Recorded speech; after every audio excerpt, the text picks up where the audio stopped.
Okay, I'm going to try and show this the best I can. This is the high and low side that run through the firewall back here, and I'm going to zoom in with this plate that's been taken off. You can see there's a bolt that goes through the middle of it there. Reach back in here with the mirror and see if you can see what I'm seeing. Okay, so here is your high side line, and can you see that there's like a rubber seal back there? See that, where this line comes through? It's not the best quality video, but there is a rubber seal. I've got all this airbox tore out of here. Blower motor, airbox, fan shroud, shield, and this plastic box, which is nearly impossible to get out of here. The airbox comes apart in two pieces. You can see you've got two screws in the back here, two on this side, one on the front and one on the center console side. And this actually has to come apart in two pieces in order to get your airbox out. So you'll need to take these screws out and drop this portion of your airbox first.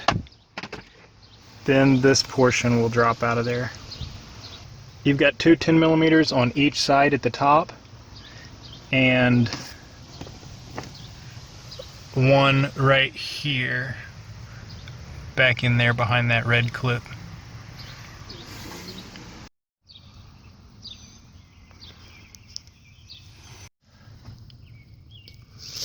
But that is what the back side of that looks like for those seals. And in behind there lies your expansion valve that has a thermostat type plunger that runs through your high and low side. You can see there's a little orifice there that opens and closes dependent on temperature, and this flush surface is what those seals back there seal against. And behind that oval shaped aluminum plate with one bolt going through it. These lines mount onto your evaporator core back here, and they bolt on with a couple of 4mm Allens. You can see the holes right back in there.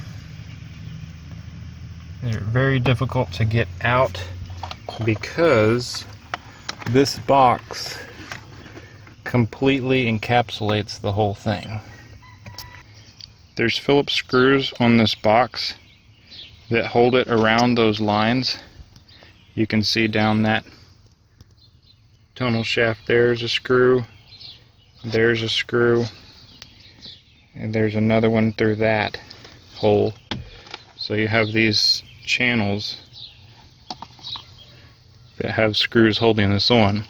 What makes this process so difficult is because this box overlaps those expansion valve lines. This is the way it sets back inside this box. But you'll find when you get the screws out, you cannot get this box off. This is mounted up under the dash like so, and this box will not come off because Honda, some genius engineer, did not design this to have a slot right here cut out. So this is mounted to your firewall side on your expansion valve. This side is mounted to the evaporator core, and you cannot get this plastic box out. You cannot reach in behind there to get the Allens out. And once you break this side loose, this is mounted on here. So my advice, having done this, would be reach back inside here and pull this white plastic cover off from the firewall side and take those two Allens out of your expansion valve and see if you can slide the box out. But it's nearly impossible. So what I'm going to do is I'm actually going to cut this right here so that my lines can slide in and out. So I can mount this back together, charge it up with freon, make sure it works, and then if it works, I'll have this slotted where I can slide it back into place, mount my airbox assembly back into the dash, and test it and see if it works. But I know what you're thinking. You'll lose a little bit of cold air in this section that's been cut out. Well, I can take a foam block, something similar to this, that was wrapped around this expansion valve, and I can make another block for that area where this has been cut out. So that's how I'm going to reassemble this.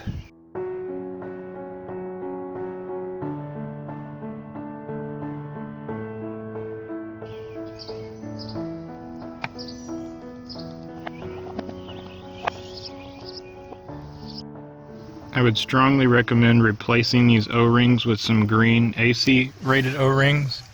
You can reach up in there with a tiny flathead screwdriver and be careful not to scratch or score the aluminum on the sides and fish those O-rings out of there.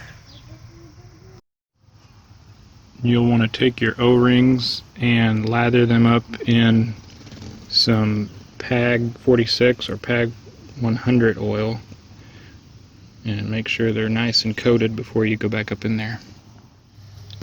The best way I found is to line up the left side first and put your plastic bracket on the line side through the firewall and then press that side in.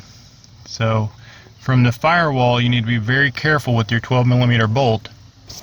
I'm using a wobble head on the end of a 1-foot extension with an extra 6-inch extension in there as to jiggle it around. Yes, please. Jiggle it around and just as you're tightening it, make sure it lines up correctly. If it feels the least bit incorrect, take it out, double check, jiggle it around some more, but you'll know if it's lining up correctly if it starts to suck the bracket in to the expansion valve. I would recommend on the evaporator core mounting bolts that you tighten one side